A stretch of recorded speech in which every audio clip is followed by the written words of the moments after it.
Aleluia, bom dia gente, graça e paz. Você pode sentar, já vai dando bom dia aí para quem está do seu lado. Deseje uma feliz Páscoa para essa pessoa. Aleluia, diga para essa pessoa: você está no melhor lugar que poderia estar essa manhã. Deus preparou esse culto para você. É o nosso domingo de Páscoa, é o domingo da ressurreição. Essa cruz está vazia, a cruz que Cristo estava, está vazia. Sabe, hoje se você visitar a cidade de Medina, lá no Oriente Médio, você vai ver o corpo de Maomé num túmulo. Maomé que representa a religião dos muçulmanos. Se você visitar a China, em alguns lugares específicos, a tradição mostra que partes do corpo de Buda podem ser encontradas. Se você chegar lá em Londres, você pode encontrar o túmulo de Karl Marx, que foi aquele que criou o comunismo. Se você visitar a cidade de Lützen, você vai conhecer o túmulo de um homem chamado Nietzsche, que foi aquele que propagou o ateísmo moderno.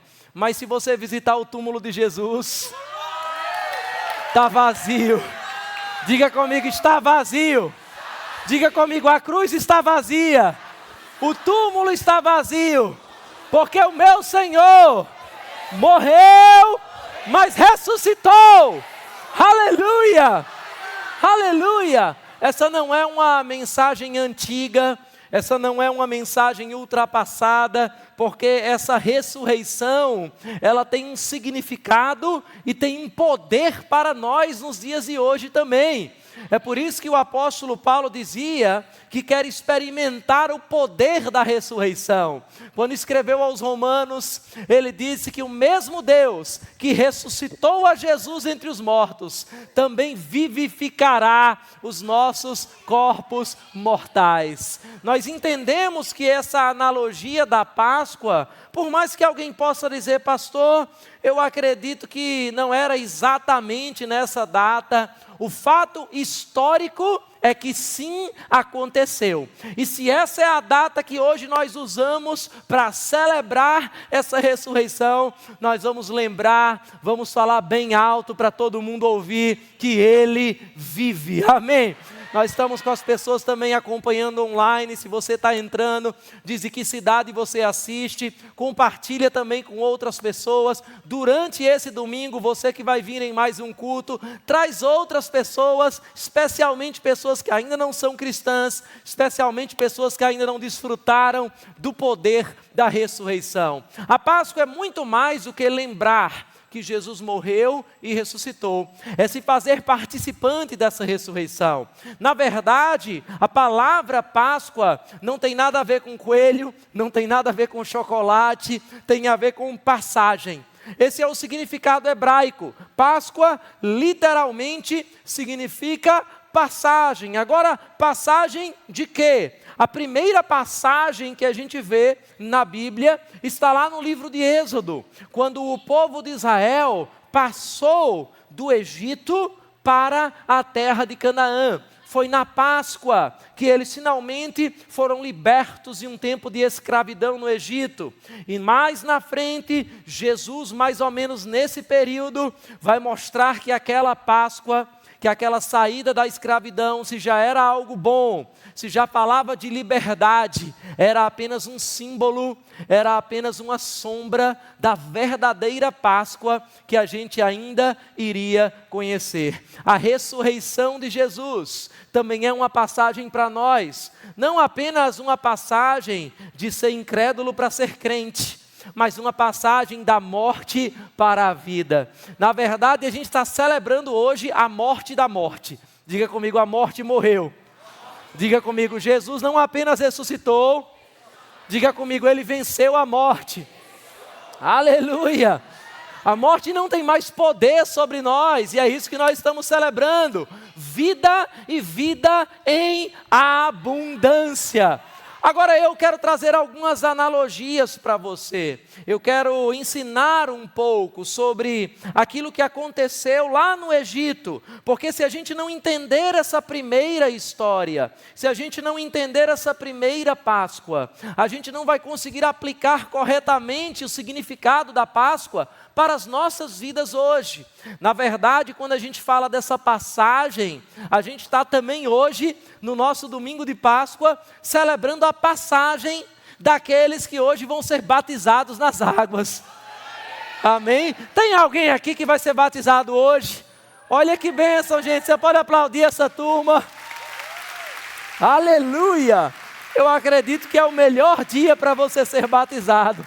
Um domingo de Páscoa, um domingo de ressurreição. Daqui a pouco a gente vai estar orando por vocês. Mas eu queria que você, antes de tudo, abrisse a sua Bíblia comigo em 1 aos Coríntios, no capítulo 10. 1 aos Coríntios, no capítulo 10. A partir do versículo 1, eu quero também lembrar que falar de Páscoa tem a ver com falar sobre o novo. Tem a ver com falar sobre novidades, tem a ver com falar sobre transições, tem a ver com falar sobre inaugurações, tem a ver com falar sobre novos começos. E você precisa chamar pessoas que estão precisando de cada uma dessas coisas. Pessoas que precisam de um frescor novo, de um começo novo em qualquer área da sua vida. Sabe, esse é o domingo ideal para você ser alcançado com essa mensagem. Agora, 1 Coríntios, no capítulo 10, corra lá comigo a partir do versículo 1.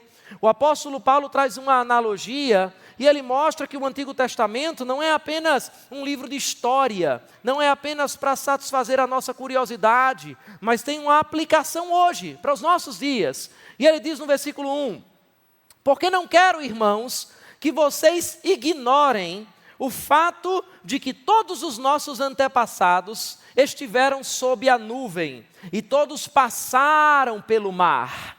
Em Moisés, todos eles foram batizados na nuvem e no mar. Todos comeram do mesmo alimento espiritual e beberam da mesma bebida espiritual, pois bebiam da rocha espiritual que os acompanhava, e essa rocha era Cristo.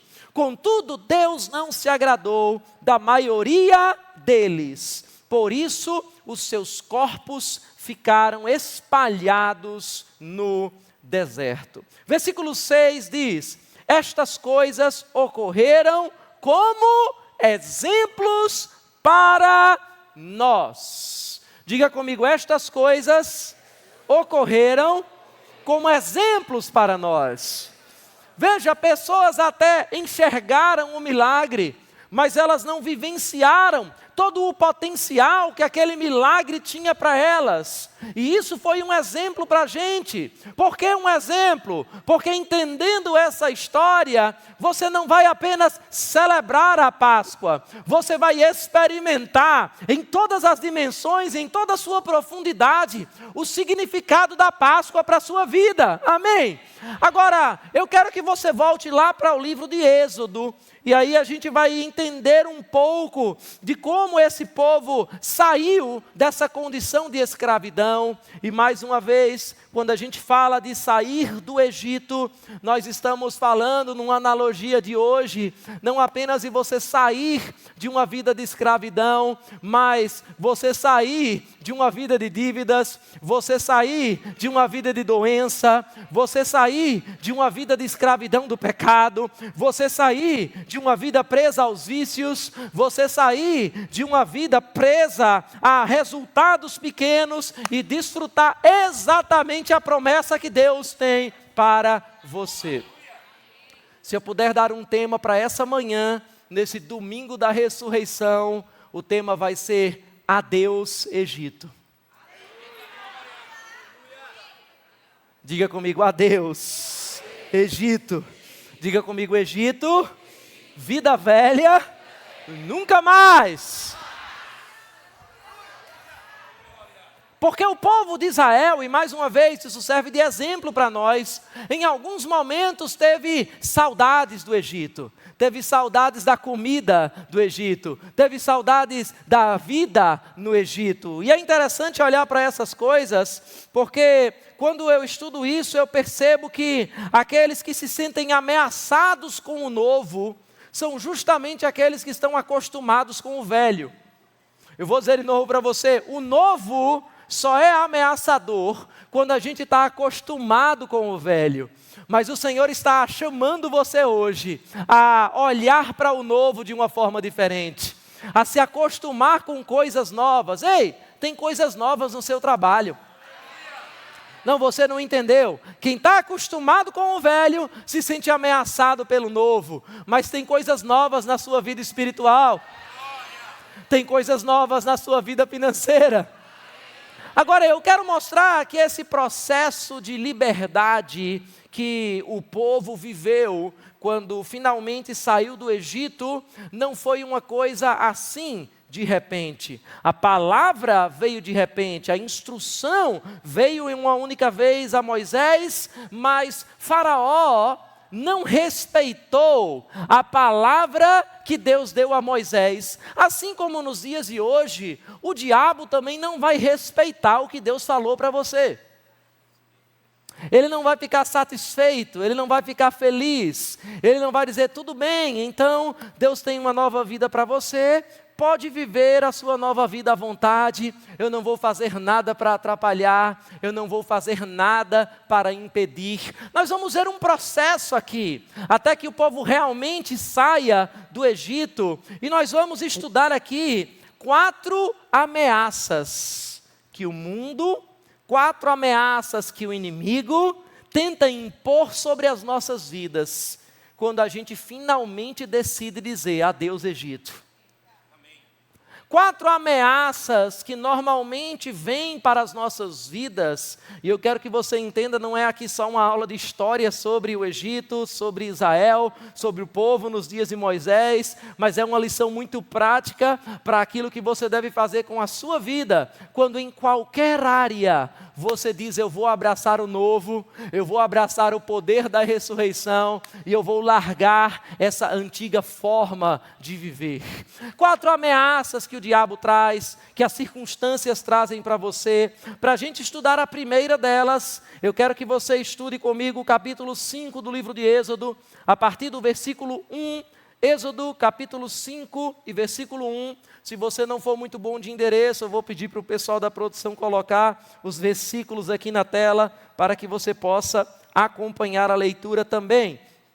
Então, Êxodo capítulo 5 e versículo 1, diz o seguinte, voltando aqui, Êxodo capítulo 5 e versículo 1. Depois disso, Moisés e Arão foram falar com o faraó e disseram, assim diz o Senhor, o Deus de Israel, deixe o meu povo ir, para celebrar-me uma festa no deserto. Essa foi a primeira Páscoa, foi a primeira festa de Páscoa. E a Bíblia diz no versículo 2, o faraó respondeu, quem é o Senhor para que eu lhe obedeça e deixe Israel sair? Não conheço o Senhor e não deixarei Israel sair. Quando nós dizemos, ei, eu tenho uma vida nova, eu estou servindo a um Senhor novo, o que o mundo vai dizer para você é, quem é esse tal de Senhor? O que é que Ele pode fazer por você? Qual é a grandeza que Ele tem? Qual é a importância que isso tem? E daí que você quer viver esse tipo de vida? Não estou nem aí e não vou facilitar as coisas para você. E ele continua falando, leia comigo. Eles insistiram, o Deus dos hebreus veio ao nosso encontro. Agora permite-nos caminhar 3 dias no deserto. Quantos dias depois Jesus ressuscitou? Vamos continuar lendo. Para oferecer sacrifícios ao Senhor, o nosso Deus. Caso contrário, Ele nos atingirá com pragas ou com a espada. Mas o rei do Egito, que é uma analogia que é um simbolismo do príncipe deste mundo, do diabo, se você não entendeu a figura literária. Respondeu Moisés e Arão: por que vocês estão fazendo o povo interromper suas tarefas? Voltem ao trabalho. E acrescentou: essa gente já é tão numerosa e vocês ainda os fazem parar de trabalhar. E no mesmo dia, Faraó deu a seguinte ordem aos feitores e capatazes responsáveis pelo povo: não forneçam mais palha ao povo para fazer tijolos, como faziam antes. Eles que tratem de ajuntar palha, mas exijam que continuem a fazer a mesma quantidade de tijolos. Não reduzam a cota, são preguiçosos e por isso estão clamando: iremos oferecer sacrifícios ao nosso Deus. Aumentem a carga de trabalho dessa gente, para que cumprem suas tarefas e não deem atenção a mentiras. O que é que a gente está vendo aqui? Esse é mais ou menos o pensamento do sistema desse mundo. Faraó, em outras palavras, estava dizendo: eles querem fazer essa festa, eles querem fazer esse negócio de adoração, porque estão desocupados. Eles querem fazer essa celebração ao Deus deles, porque eles são preguiçosos. O que está faltando para eles é trabalho. Então agora vocês vão dar menos palha e eles vão ter que produzir a mesma quantidade de tijolos. Vamos ver se vai sobrar tempo para esse povo dizer: vamos adorar ao nosso Senhor. Preste atenção nisso, porque a primeira coisa que o mundo tenta fazer quando você começa a dizer adeus Egito é: se você sair, vai ter castigo. A primeira coisa que acontece nas nossas vidas é ameaça. A primeira coisa que acontece nas nossas vidas é intimidação. E olha o que eu vou dizer, presta muita atenção. Até mesmo o trabalho, que é uma bênção, porque a Bíblia diz que aquele que não trabalha também não coma, pode ser uma maldição, se esse trabalho está afastando você da adoração a Deus. Eu vou dizer de novo e aproveitar esse silêncio aqui no auditório. Muitas vezes, até mesmo o trabalho, uma coisa justificável, uma coisa que ninguém iria dizer que você não deveria fazer, pode ser uma maldição, se estiver oprimindo você ao ponto de você não ter tempo para adorar ao Senhor. A Bíblia diz no livro de Lucas, você pode abrir ou acompanhar, a gente vai voltar para Êxodo, lá no capítulo 1, e versículo 73, quando Zacarias está fazendo um cântico sobre o que Jesus faria na nossa Páscoa, ele diz: o juramento que fez ao nosso pai Abraão, Lucas capítulo 1 e versículo 74, resgatar-nos da mão dos nossos inimigos. Qual é a finalidade de sermos resgatados? Para o servirmos sem medo, em santidade e justiça, diante dele todos os nossos dias. Meu irmão, a nossa liberdade é uma liberdade para a adoração. Nada é mais importante do que esse momento de adoração. Eu falo às vezes com pessoas que dizem: eu estou me mudando de cidade. Você vai congregar em qual igreja? Pastor, eu ainda não vi isso. Quer dizer que a última coisa que você viu é a igreja onde você vai congregar quando você vai para aquela cidade. Pastor, eu estou mudando de emprego. Você vai poder servir na igreja local, você vai poder congregar. Não, é no mesmo dia, no mesmo horário dos cultos, mas eu vou dar um jeito. Quais são as prioridades da sua vida? Porque muitas vezes o diabo vai criar na gente coisas que até parecem lícitas, que até parecem corretas, mas por mais que não pareça, é uma escravidão.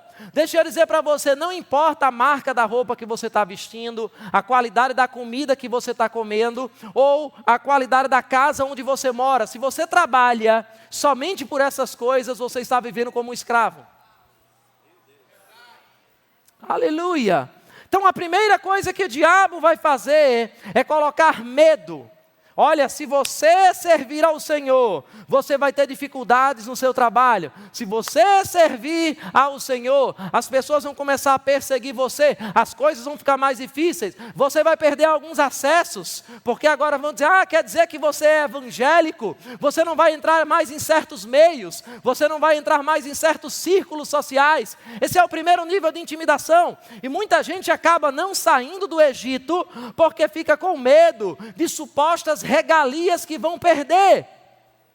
Eu já falei com pessoas, pastor, mas se eu me converter, como é que vão ficar aqueles meus colegas? Como é que vai ficar aquele happy hour que eu tenho com eles? Como é que vai ficar aquele círculo de amizades no meu trabalho? Eu não vou ter mais o mesmo acesso. E o diabo está dizendo, se você continuar com essa história de que você vai adorar a Deus, eu vou intimidar você, eu vou cercar você, e eu vou oprimir você com mais trabalho. Vou tornar as coisas mais difíceis para você. Você não acha que é não mais do que coincidência, quando alguém diz, pastor, quando eu disse que eu vou fazer esse rema, de repente parece que veio uma circunstância, veio uma complicação no meu trabalho, foi uma coincidência. Não. Cada vez que você dá um passo na direção de adorar ao Senhor, o diabo vai tentar trazer circunstâncias para paralisar você nesse processo. Mas você veio nessa manhã, você está aí assistindo hoje, para dizer sem medo, você não é mais escravo do medo, para dizer adeus Egito, ei, esse mundo não tem nada a ver comigo, eu não tenho nada a ver com o príncipe desse mundo, com o sistema desse mundo, eu vou adorar inteiramente ao meu Senhor. Aleluia! Sua Páscoa tem que ser completa, sua passagem tem que ser completa. A primeira coisa que Faraó fez foi isso. Vamos continuar lendo em Êxodo no capítulo 5, volta lá e lê a partir do versículo 17. Êxodo capítulo 5 e versículo 17. Olha o que a Bíblia está dizendo. Respondeu o Faraó, preguiçosos é o que vocês são, preguiçosos. Por isso andam dizendo, iremos oferecer sacrifícios ao Senhor. Agora voltem ao trabalho, vocês não receberão palha alguma. Continuem a produzir a cota integral de tijolos. Sabe, eu lembro como se fosse hoje. Enquanto eu ainda fazia faculdade de medicina, os colegas da minha sala me chamavam de pastor. Eu não era pastor ainda em nenhuma igreja, mas era a forma pejorativa que eles encontraram de alguma forma me alfinetar por ser cristão e por não abrir mão dos princípios que eu cria. E eu lembro que uma certa vez um professor falou comigo, e ele olhou e disse, olha, você tem muito potencial, você pode ser um excelente médico, mas você não pode estar fazendo essas viagens e estar ministrando, e estar pregando tanto assim. E eu lembro que eu disse para ele, a minha prioridade não é a medicina. E eu vi como o olhar dele, como o semblante dele mudou. Eu vi como ele estava com raiva mesmo de mim. Eu lembro como se fosse hoje, olhando um professor para mim e dizendo, olha, eu vou reprovar você. Eu vou fazer uma prova muito difícil para você. Eu precisava fazer uma viagem para ministrar, ia fazer uma segunda chamada na prova. Aquele professor também estava chateado porque ele ia fazer uma prova só para mim. E ele disse, olha, eu vou reprovar você, você vai ficar com raiva de mim, mas depois você vai entender que eu só estou querendo te ensinar que não dá para ser um bom médico e ficar fazendo essas coisas de pastor e essas coisas de crente. E eu disse, eu vou fazer a prova, mas eu vou cumprir aquilo que eu agendei para fazer. Eu acredito que você sabe que eu me formei em medicina.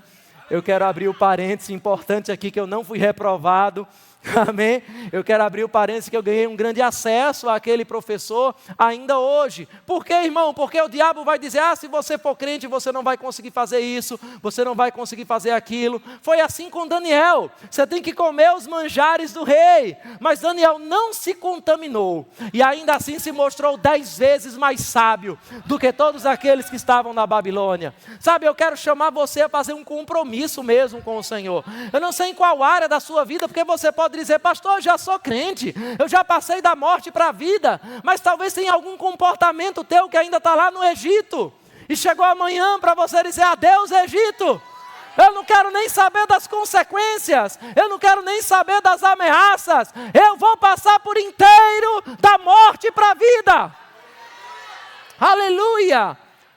Vamos ler um pouco mais.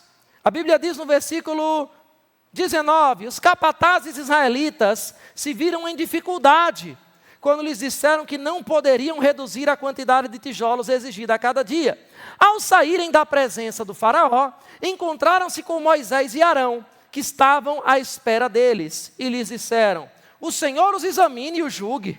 Vocês atraíram o ódio do faraó e dos seus conselheiros sobre nós, e lhes puseram nas mãos uma espada para que nos matem.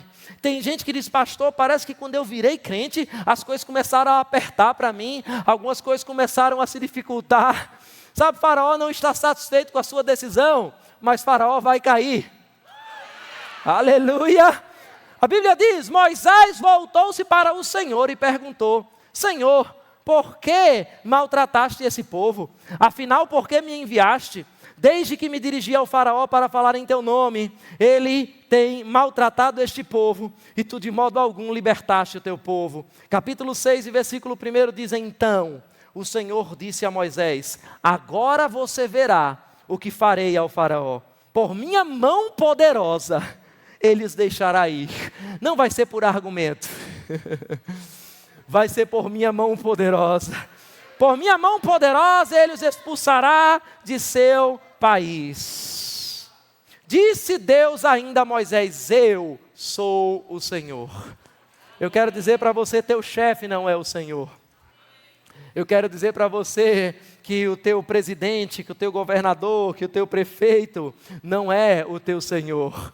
Eu quero dizer para você que a economia não é o teu Senhor. Eu quero dizer a você que a sua empresa ou o mercado não é o teu Senhor. Eu quero te dizer que teus vizinhos, teus colegas de sala, teus colegas de universidade não são o Senhor. Ele é o Senhor. Ele está sob controle. E Ele continua com a sua mão poderosa estendida, porque Ele não é o grande eu era, Ele é o grande eu sou. E Ele pode mudar qualquer circunstância. Aleluia! Agora, quando a intimidação já não dá mais certo, quando o diabo, quando o sistema do mundo começa a ver que você não responde mais a ameaças, que você não responde mais à intimidação, ele começa a trazer uma segunda abordagem. Ele começa a trazer uma segunda imposição. Salte comigo para o capítulo 8 de Êxodo. Capítulo 8 de Êxodo e versículo 28.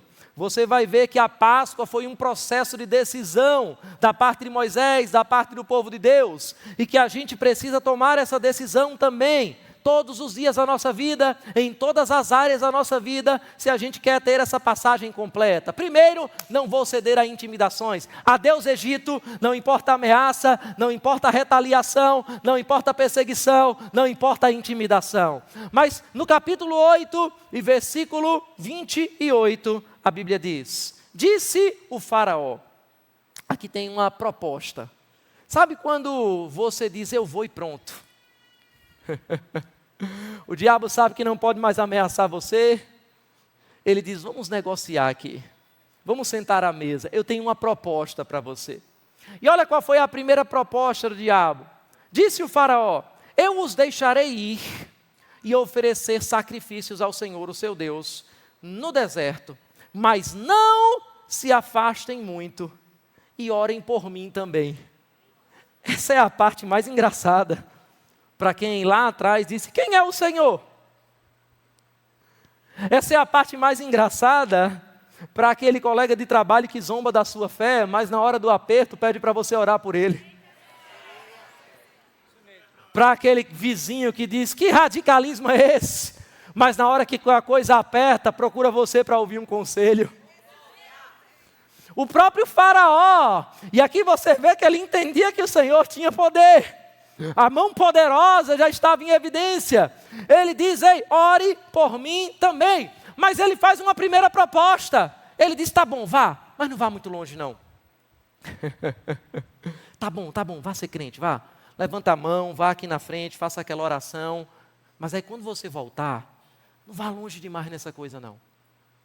Não precisa também fazer um discipulado, se envolver num grupo de conexão, estudar no rema, servir numa igreja, dar esses passos todos. Não, tá bom, você vai um domingo ou outro quando der, você ainda faz a sua social com os amigos lá do outro lado, você pode de vez em quando soltar um palavrão, você pode de vez em quando assistir uma coisa que não convém. Você não precisa ser esse crente assim radical, você não precisa ir muito longe nessa coisa de evangelho, você não precisa ser muito fundamentalista, né? A gente tem palavras novas para conceitos antigos, você não precisa ser muito conservador demais com essas coisas, a gente pode ser um pouquinho mais liberal. Veja, tem crente que é assim, tem gente que vai, e aí depois ele volta, e aí fica lá em cima do muro, e o diabo está dizendo, vai, mas não vai tão longe assim não, não vai tão longe não. E a Bíblia diz no versículo 29, Moisés respondeu, assim que sair da tua presença, orarei ao Senhor, e amanhã os enxames e moscas deixarão o faraó e os teus conselheiros e o teu povo, mas que o faraó não volte a agir com falsidade, impedindo que o povo vá oferecer sacrifícios ao Senhor. Então Moisés saiu da presença do faraó e orou ao Senhor, e o Senhor atendeu ao seu pedido, e a Bíblia fala que as pragas saíram, mas você vê que Moisés, ele não aceitou essa ideia de sair, mas sair mais ou menos, sair, mas sair só um pouquinho, se afastar do Egito, mas se afastar só um pouquinho. Sabe, irmãos, tem um monte de crente ainda hoje, que não completou a sua Páscoa em algumas áreas da sua vida, está com um pé aqui e está com o outro pé no mundo. E hoje é amanhã, para você tirar esse pé do mundo. Eu não sei se é na sua família, eu não sei se é nas suas finanças, eu não sei se é em algum hábito antigo, mas hoje você vai completar a sua passagem. Aleluia, aleluia, aleluia. Você vai ser radical com a sua fé. Agora, quando essa proposta não dá certo, o faraó traz uma outra proposta. E eu quero que você leia em Êxodo no capítulo 10 e versículo 10. Êxodo capítulo 10 e versículo 10. Então veja, primeira ideia do diabo, quando você decide sair do Egito, quando você diz adeus Egito, ele está dizendo para você, você sabe o que vai acontecer se você for? Você sabe os amigos que vão deixar você, você sabe quem vai zombar de você, você sabe a perseguição que vai acontecer com você, você sabe como pessoas na sua família vão olhar para você, você sabe o que vai acontecer no seu trabalho, você sabe o que vai acontecer aqui, aqui, aqui, aqui, e ele está trazendo intimidações, ele está trazendo ameaças. Quando finalmente você diz, com ou sem ameaça, eu vou, adeus Egito. Ele vem com a segunda abordagem, vamos sentar aqui, tá bom, vá, eu deixo. Como se o diabo precisasse deixar alguma coisa para você. Tá bom, eu deixo, mas não vá longe demais não. Não seja radical demais, não seja crente demais. Mas eu estou falando com gente aqui que é crente demais. Aleluia, aleluia. E aí você diz, eu vou ser crente, eu vou ser radical mesmo, eu vou ser fundamentalista mesmo, eu vou acreditar na palavra total. Se a Bíblia disser que foi Jonas que engoliu o grande peixe, eu vou acreditar e pronto, porque eu acredito na palavra. Aleluia! E aí o diabo começa a olhar, o mundo começa a olhar, realmente esse aí é radical, esse aí não tem mais volta não. Agora ele é crente mesmo, agora ele vai viver assim, fervoroso, mas eu vou dar uma outra proposta para ele. E aí o diabo tenta trazer você para a mesa, e no versículo 10 do capítulo 10, a Bíblia diz, disse-lhes o faraó, vocês vão mesmo precisar do Senhor, quando eu deixá-los ir com as mulheres e crianças. É claro que vocês estão com más intenções. De forma alguma, só os homens podem ir prestar culto ao Senhor, como vocês têm pedido. E Moisés e Arão foram expulsos da presença de Faraó. Por que isso aconteceu? Vamos ler o versículo 8. A Bíblia diz, então Moisés e Arão foram trazidos de volta à presença do Faraó. Lá está na mesa da negociação de novo. Que lhes disse, vão e prestem culto ao Senhor, o seu Deus. Mas me digam, quem irá? Tá bom, vai ser crente. Quem é que vai ser crente aí com você? Moisés respondeu, temos que levar todos. Diga comigo, eu tenho que levar todos. Os jovens e os velhos, os nossos filhos e as nossas filhas, as nossas ovelhas e os nossos bois, porque vamos celebrar uma festa ao Senhor. Moisés está dizendo, ei, Faraó, eu acho que você não entendeu bem. A gente vai, todo mundo, vai a família toda. Mas chega uma hora que o diabo diz, tá bom, você decidiu, você não resiste mais a nenhuma intimidação, você não cede a nenhuma ameaça, você decidiu ser radical, mas só vai você. Você vai se converter, você vai ser fiel ao Senhor, mas seu marido vai continuar incrédulo. Você vai servir ao Senhor, mas seu filho vai continuar no mundo, seu filho vai continuar nas drogas. Você vai servir ao Senhor, mas os seus parentes vão continuar sempre criticando o Evangelho. E ficou em silêncio, porque tem muito crente que aceita essa proposta de negociação do diabo. Tá bom, você já está na igreja, você já vai para o céu, você já entendeu essa Páscoa, tá bom, você atravessou, mas sua família eu não solto. Mas você veio nessa manhã para dizer bem alto para o diabo, para o mundo ouvir. E eu quero que você diga comigo agora, diga comigo, eu preciso levar todos, porque eu vou com a minha família fazer uma festa ao Senhor. Aleluia! É a sua família, é o seu pai, é a sua mãe, é o seu esposo, é a sua esposa, é o seu filho, é o seu primo, é o seu vizinho. Você vai levar todo mundo junto.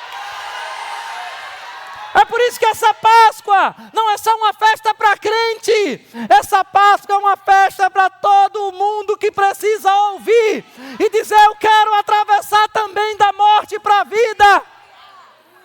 Eu não sei se você já entendeu isso, mas eu quero que você diga mais uma vez, diga comigo, eu preciso levar todo mundo. Diga mais uma vez, eu preciso levar todos. Diga comigo, a minha família vai adorar ao Senhor. Aleluia, diga eu e a minha casa serviremos ao Senhor. Aleluia. A Páscoa é uma festa da família, não é uma festa só sua. Não aceite. Deixa eu dizer algo profeticamente, meu irmão, se você está aqui assistindo essa Páscoa sozinho, eu quero declarar, é a última Páscoa que você vai celebrar sem a sua família. Você não pode mais aceitar o diabo colocar você na mesa para dizer a sua família não vai. Você precisa levar todos. Comece a ver seu marido celebrando a próxima Páscoa. Comece a ver sua esposa, seus filhos. Eu e a minha casa serviremos ao Senhor. Aleluia, aleluia. Mas sabe, tem uma hora que a gente bate o pé e a gente decide não negociar mais com o diabo. E a gente diz, vai a família toda. E o diabo é como aquele cachorro vira-lata, que se você deixar, ele vem, ele fica latindo. Ele até tenta morder você, mas se você bater o pé e dizer, sai! Ele sai. Você não pode ficar negociando. Se esse cachorro ele vem, você não, olha, por favor, não entra na minha casa. Não, por favor, não bagunça tudo. Você tem que dar uma voz de comando. Você tem que dar uma voz de comando para o diabo. E dizer, não mais na minha vida. Não mais na minha casa, não mais na minha família, basta! Mas ele vem com uma última proposta. Eu quero que você leia ainda no capítulo 10. Aleluia. E versículo 24. A Bíblia diz, então Faraó mandou chamar Moisés. Lá vem o diabo de novo, lá vem o mundo de novo. Oi, vem cá. Vem cá, já entendi. Com você não adianta ameaçar. Porque você disse, eu sou crente e ponto final. Não adianta perseguição, não adianta intimidação, medo. Você não tem medo mesmo de principados e potestades, porque você pisa serpentes, escorpiões e toda a força do inimigo sem que nada te cause dano algum. Não, já entendi, você não vai só de perto, você vai para longe mesmo, você vai longe em Deus mesmo. Eu já entendi, você quer uma vida profunda em Deus, você vai ser radical, você vai ser fundamentalista e não está nem aí para o que os outros vão achar. Tá, eu já entendi, você vai levar a família toda junto. Tá bom, já aceitei. Vai ser cônjuge, vai ser filho, até a sogra vai com você. Já entendi. E aí ele vem com outra proposta. Capítulo 10 e versículo 34 diz: Então o faraó mandou chamar Moisés e disse: Vão e prestem culto ao Senhor. Deixem somente as ovelhas e os bois. As mulheres e as crianças podem ir. O que é que ele está dizendo aqui? Ele está dizendo: você vai, mas seus bens ficam comigo. Você vai ser crente, mas não vai ser rico. Você vai ser crente, mas não vai prosperar. Porque só enriquece quem trabalha do meu jeito. Só enriquece quem faz coisa errada. Só enriquece quem vive na corrupção. Só enriquece quem passa a perna em alguém. Aí você quer sair do meu sistema e mesmo assim continuar com o dinheiro? Não, não, não. Vai então, vai ser crente com a sua família. Mas vai ser um crente pobrezinho, pelo menos você vai para o céu um dia. E muitos crentes caem nessa negociata do diabo. Mas veja o que Moisés falou. Mas Moisés contestou. Eu gosto dessa resposta aqui. Tu mesmo nos darás os animais para os nossos sacrifícios e holocaustos que ofereceremos ao Senhor. Além disso, nossos rebanhos também irão conosco. Sabe o que é isso? É a riqueza do ímpio correndo para a mão do justo. Tu mesmo vai nos dar os animais para os nossos sacrifícios e holocaustos. Além disso, os nossos rebanhos também irão conosco. Nem um casco de animal será deixado. Tem versões que dizem: ei, faraó, eu não vou deixar nenhuma unha com você. Aleluia! Diga comigo: ei, diabo, não vai ficar nenhuma unha. Diga comigo: eu vou. Não tenho medo. Diga comigo: eu vou. E vou ser radical. Diga comigo: eu vou. E a minha família vai comigo. Diga comigo: eu vou.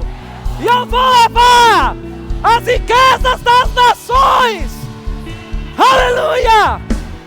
Aleluia. Moisés diz: ei, nenhuma unha nós vamos deixar. Aleluia.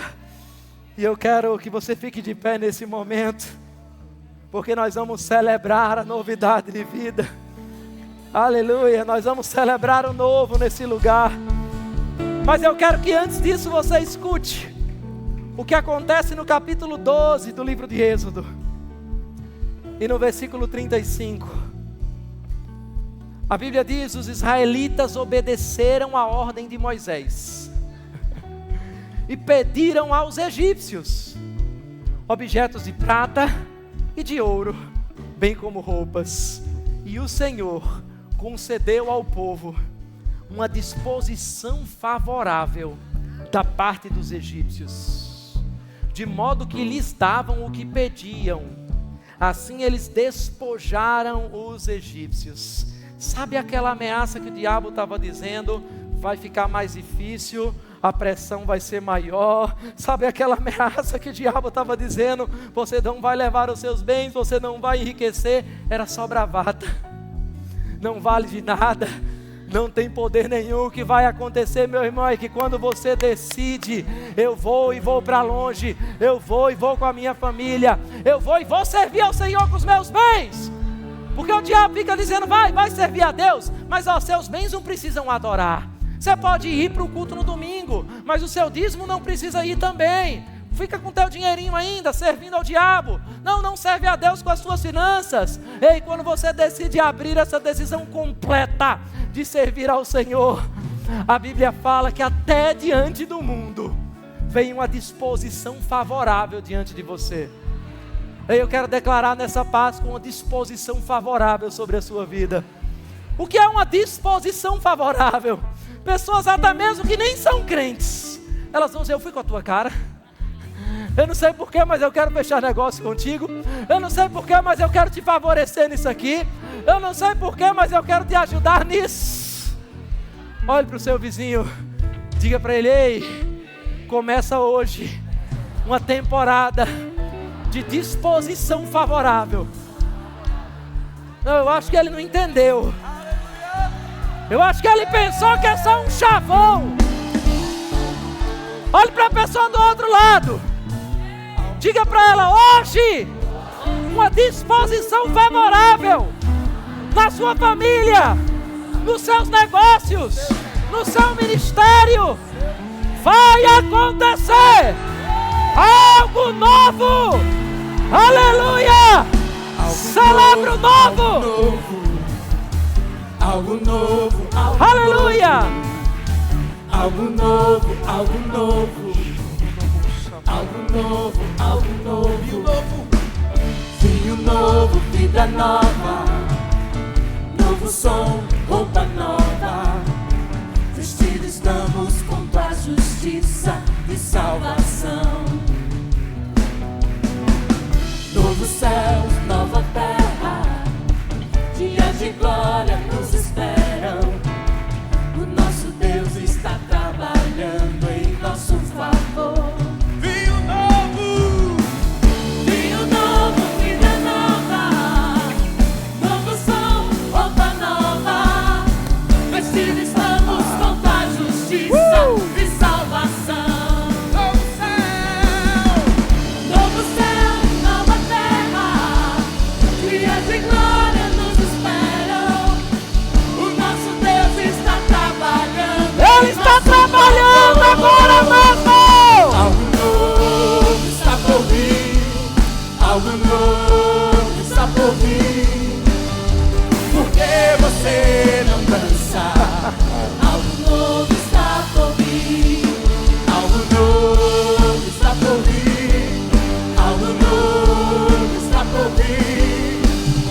Por que você não se diverte? Algo novo está por vir. Aleluia, aleluia.